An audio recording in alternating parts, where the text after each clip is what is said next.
So, like I said, he does a food tour, but before we get into the food tour, let's talk about how you got your food worldwide and the steps that you had to take and the adversity you faced dealing with the shipping company you chose. I tell people this all the time. You have chefs that'll reach out to me and be like, hey, I see that you ship food. How do you ship food? First of all, it's not easy.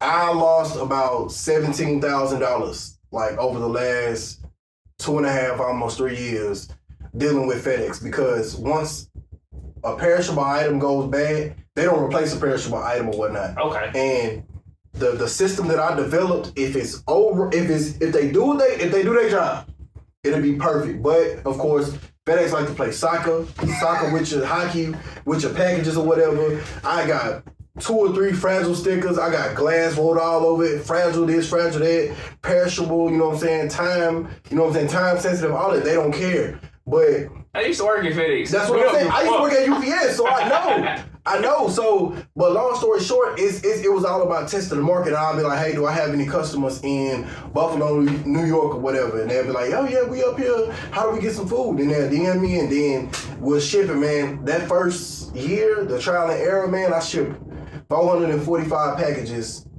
and I had to reship 200 of them or whatever. And the average price of them packages, not the food, not the supplies, not whatever I was putting in there, the actual just shipping by itself was anywhere from $30 to $50. So think about all them times I had to reship that like over and over. The food gone, so the food cost is that, the shipping cost and the supply cost. So I was having to do it double or whatever. That's why I don't ship as much now, but I'm about to start bringing it back because it always works better in the colder months. Okay, so like he just said, he got a fan base all the way in Buffalo, New York. Oh, with that being said, man, how far does your reach?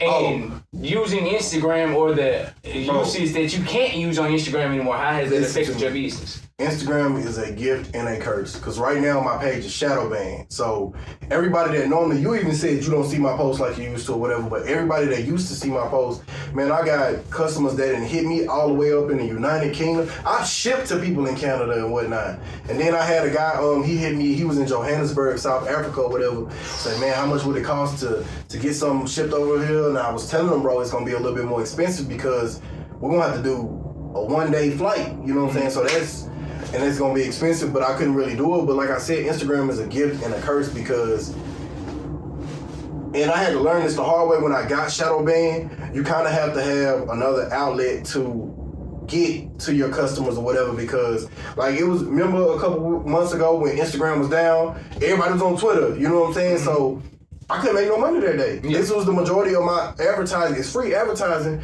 but the same thing, if my customers can't see that I'm cooking, I'm fucked. Yeah. So, we building the app right now. The app is gonna coincide with the bus dropping, whatnot. So it'll be easier for people to be like, oh well, let me just go ahead and see what Sneak cooking today.